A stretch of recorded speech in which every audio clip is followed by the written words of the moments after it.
शरद पवार हे सीमा प्रश्नाच्या बैठकीसाठी विधिमंडळात अलीकडेच गेले होते, बुधवारी गेले होते. आता पवारांनी त्यावेळेला काय केलं, उपमुख्यमंत्री एकनाथ शिंदे यांची भेट घेतली. विषय फक्त तेवढाच नव्हता, तर जेव्हा ही भेट झाली त्यानंतर शरद पवार यांची जी आमदारांसोबत बैठक होती ती बैठक देखील एकनाथ शिंदे यांच्या दालनामध्येच झाली. आता हा असा मुद्दा झाला कारणाने जिकडे शरद पवार हे MVA मध्ये असल्याचं एकीकडे म्हटलं जातं, जे शरद पवार ठाकरेंच्या जवळ असल्याचं म्हटलं जातं, त्यांनी एकनाथ शिंदे यांच्या दालनामध्ये ही बैठक घेतल्याने, त्यांची भेट घेतल्या कारणाने नेमकं याकडे ठाकरे कसं पाहतात, शिवसेना काय या भूमिकेवरती आहे या संपूर्ण प्रकरणाला घेऊन, हे देखील पाहणं महत्वाचं होतं. आता राजकारणात असं देखील म्हटलं जातंय की शरद पवारांची राष्ट्रवादी ही NDA सोबत जाण्याची एकूण चर्चा सुरू आहे आणि त्यात ही अशी बैठक झालेली आहे जी शिंदेच्या दालनामध्ये होते. त्यामुळे एकूण शरद पवारांच्या राष्ट्रवादीने एक वेगळा मार्ग धरलाय का, ठाकरेंनी देखील या संपूर्ण प्रकरणामध्ये आता वेगळा मार्ग धरलाय का, एकूण असे चित्र जे आहेत ते आपल्याला दिसून येत आहेत. त्याची दोन कारणं म्हणजे शरद पवारांची राष्ट्रवादी ही NDA सोबत जाण्याची चर्चा, शिंदेसोबत झालेली भेट आणि एकूण आता शिवसेनेने, ठाकरेंच्या शिवसेनेने एकूण हिंदुत्वाचा घेतलेला हा जो नारा आहे, या सगळ्याचं नेमकं अर्थ काय लावायचं हेच आपण या व्हिडिओच्या माध्यमातून जाणून घेतोय.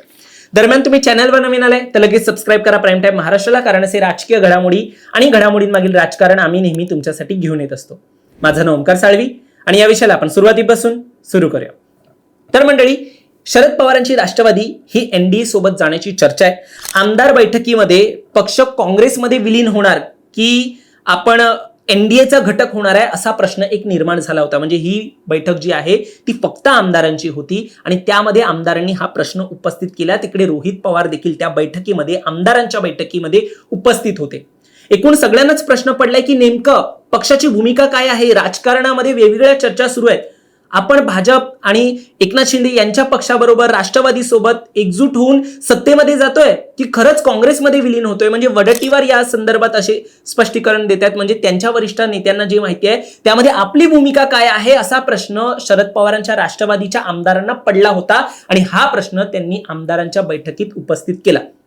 एकूण यामध्ये मग काही आमदार होते ते म्हणाले, जर आपण काँग्रेस बरोबर जाण्याचा निर्णय घेतोय तर आम्हाला वेगळा निर्णय घ्यायला लागेल. मग यावरती काही आमदारांनी असं देखील म्हटलं, जे वरिष्ठ नेते होते त्यांनी या बैठकीमध्ये म्हटलं की कदाचित आपण NDA सोबत जाऊ शकतो. आता म्हटलं जातंय ही जेव्हा चर्चा सुरू झाली त्यावेळेला अर्ध्या बैठकीमध्ये रोहित पवार हे बाहेर पडले. एकूण रोहित पवारांची जर भूमिका आपण सध्या पाहतो तर ती विरोधकाची भूमिका आहे. ते विरोधक म्हणून भूमिका बजावण्यात जास्त इच्छुक असल्याचं दिसतंय, ते त्यांच्या वक्तव्यामधून दिसतंय. यावरती एक वेगळा व्हिडिओ जो आहे ती माझी सहकारी सेजल यांनी केलेला आहे, तो देखील तुम्ही नक्की पहा. आता या संपूर्ण बैठकीमध्ये जिकडे रोहित पवार हे अर्ध्यावरती सोडून गेले, त्या बैठकीनंतर विधिमंडळामध्ये बैठक जी आहे ती झाली आणि ती शरद पवारांची बैठक ही 34 वर्षानंतर जेव्हा शरद पवार हे विधान भवनामध्ये आले त्यानंतर ही बैठक झाली आणि ती देखील शिंदेच्या दालनामध्ये झाली आणि इकडे देखील आपल्याला रोहित पवार हे पाहायला मिळाले नाही. म्हणजे एकूण रोहित पवारांची इकडची गैरहजेरी असे देखील एक प्रश्न उपस्थित करत होते की रोहित पवारांना माहित होतं का की ही बैठक जी आहे ती एकनाथ शिंदे यांच्या दालनात होऊ शकते, त्यामुळे जी त्यांची भूमिका आहे त्याच्या विरोधामध्ये एकूण संदेश जाईल असा प्रश्न निर्माण होईल, म्हणून रोहित पवार तिकडे गेले नाही का. आणि SP गटामध्ये म्हणजे शरद पवारांच्या राष्ट्रवादीमध्ये एकूण 2 मतप्रवाह असल्या कारणाने आता आमदारांची जी आहे ती वेगवेगळी भूमिका पाहायला मिळते का हा प्रश्न निर्माण झाला. एकूण एक गट म्हणतोय की आपण सत्तेसोबत गेलं पाहिजे आणि दुसरा गट म्हणतोय आपण काँग्रेस सोबत जे आहे ते विलीन झालं पाहिजे किंवा त्यांच्यासोबत गेलं पाहिजे. असे 2 मतप्रवाह एक निर्माण झाल्याची आता सध्या राजकीय वर्तुळात यामध्ये चर्चा आहे. त्यात आता जयंत पाटील आणि विनोद तावडे यांची देखील जी भेट झालेली आहे, पंचतारांकित हॉटेलमध्ये ही भेट झालेली आहे, ती देखील भेट कुणापासून लपलेली नाहीये. त्यामुळे एकूणच भाजपकडे जाण्याचा हा जो कल आहे तो मोठ्या प्रमाणात दिसून येत असल्याची, शरद पवारांची राष्ट्रवादीची एकूण भूमिका दिसून येत असल्याची चर्चा आहे. आता पुन्हा महत्वाचा विषय आपण तिकडे येऊया की या दोन्ही पक्षाची आता म्हणजे ठाकरेंची जी शिवसेना आहे त्यांची एक वेगळी आता वाटचाल सुरू होणार आहे का आणि शरद पवारांची राष्ट्रवादी जी आहे त्यांची वेगळी वाटचाल सुरू होणार आहे का, यावरती आपण पुन्हा त्या मुद्द्यावरती येऊया. आता शरद पवार यांची शिंदेसोबत झालेली भेट आणि त्यांच्याच दालनात झालेली ही जी भेट आहे त्यावरून ठाकरेंची भूमिका काय आहे हा प्रश्न निर्माण झालेला आणि यावरती एक प्रतिक्रिया जी आहे ती संजय राऊत यांनी दिलेली आहे, ठाकरेंच्या शिवसेनेकडून दिलेली आहे. खासदार संजय राऊत काय म्हणतात की शरद पवार हे मोठे नेते आहेत, पण ज्या एकनाथ शिंदेंनी या महाराष्ट्राला भ्रष्टाचाराची कीड आणि गद्दारीची वाळवी लावली, त्यांच्या दालनात बैठक घेणं हे योग्य नाही. अख्खं विधान भवन ओस पडलं होतं का? विधान भवनाच्या परिसरात समोर राष्ट्रवादी भवन आहे, शिवसेना भवन आहे, ते कमी पडलं म्हणून विधिमंडळात भेटी घेतल्या जात आहेत का, अशा बैठका घेतल्या जात आहेत का, अशा हा प्रश्न त्यांनी उपस्थित केला.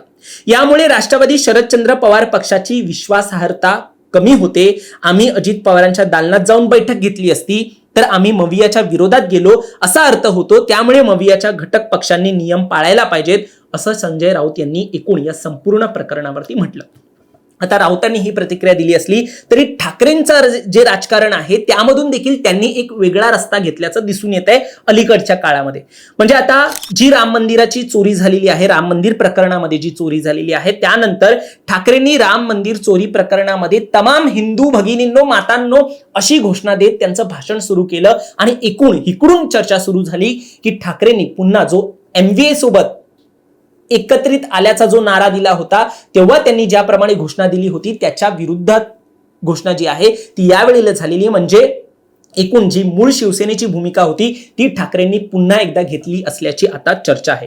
आता या आंदोलनामध्ये त्यांनी महत्वाचं एक रामरक्षा महाआरती जी आहे ती घेतलेलीच आहे, मात्र नारा दिलेला आहे तो देखील महत्वाचा आहे. रामद्रोह हिंदूद्रोह म्हणजेच देशद्रोहाचा हा एक नारा आहे असं त्यांनी म्हटलेलं आहे.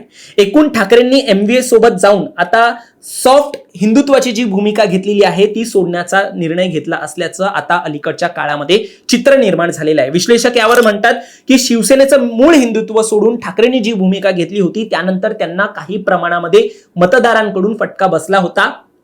त्यांचा जो मूळ मतदार होता तो त्यांच्यापासून दुरावला होता. आता तोच मतदार त्यांच्याकडे पुन्हा जाण्याची देखील चिन्ह यामधून निर्माण होत आहेत. त्यामुळे मतदारांनाही कुठेतरी MVA सोबत गेल्याची भूमिका जी आहे ती पटलेली नाहीये आणि आता पुन्हा ठाकरेंनी जो एक मूळ त्यांचा नारा होता त्यावरती आल्या कारणाने आता त्यांना पुढच्या काळामध्ये फायदा होऊ शकतो आणि त्या भूमिकेमध्येच पुढे जाऊन हे आपल्याला ठाकरे लढताना पाहायला मिळू शकतात. आता पुन्हा MVA सोबत पूर्वीच्या कट्टर हिंदुत्व जे त्यांचं होतं ते घेऊन तरी लढता येणार नाही, त्या भूमिकेत त्यांना राहता येणार नाही. त्यामुळे काँग्रेसने देखील आपल्याला या ज्या राम मंदिर चोरी प्रकरणामध्ये वेगळं आंदोलन करताना ते पाहायला मिळाले. आणि जर आपण काँग्रेसचं देखील पाहतो, मागच्या काही काळामध्ये त्यांनी जेव्हापासून महापालिकेचं इलेक्शन आलेलं आहे त्यापासून त्यांनी स्वबळाचा नारा दिलेला आहे. पुढच्या काळात देखील स्वबळावरती आम्ही लढू शकतो अशा प्रकारची भूमिका त्यांनी मांडलेली आहे या अगोदरच.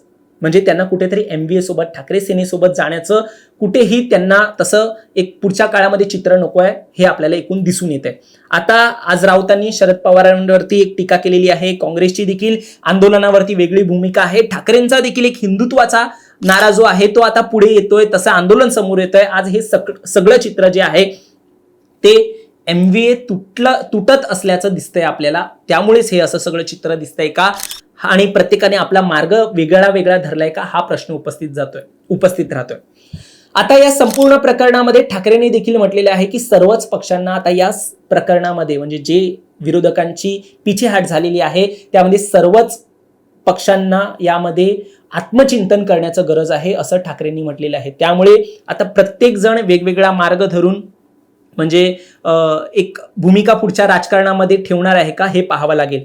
एकूण आपल्याला हे देखील पाहणं महत्वाचं आहे, अलीकडच्या काळात हे उद्धव ठाकरेंनी मुख्यमंत्री देवेंद्र फडणवीस त्यांना घेऊन कशी मला सहानुभूती आहे अशा प्रकारचं वक्तव्य केलेलं आहे. कशा प्रकारे मुख्यमंत्री देवेंद्र फडणवीसांना हे त्यांच्या पक्षामध्ये डावळलं जात आहे किंवा त्यांच्यावरती कसं त्यांचे पंख छाटले जात आहेत हे सातत्याने त्यांनी उल्लेख करून त्यांच्याबद्दल ही सहानुभूती घेतलेली आहे. आणि अलीकडच्या काळामध्ये जो विमान प्रवास झालेला आहे त्यामुळे देखील कुठेतरी अशी चर्चा आहे, म्हणजे नागपूरमधून एकाच विमानात हे नेते कसे गेले, म्हणजे एकमेकांना माहित नव्हतं का की एकाच प्लेन मध्ये जाणार आहेत, अशी प्रश्न निर्माण झाली, अशी चर्चा निर्माण झाली. त्यामुळे अलीकडच्या काळामध्ये फडणवीसांबद्दल ठाकरेंची वाढलेली सहानुभूती, त्यांनी घेतलेला हिंदुत्वाचा नारा हा आता वेगळा मार्ग MVA मध्ये प्रत्येक पक्ष घेताना दिसतोय का हा प्रश्न निर्माण करतोय. तुम्हाला या सगळ्यावर काय वाटतं, तुमचं मत देखील आम्हाला कमेंटमध्ये नक्की सांगा आणि असेच राजकीय घडामोडी पाहण्यासाठी सबस्क्राईब करा प्राईम टाइम महाराष्ट्राला.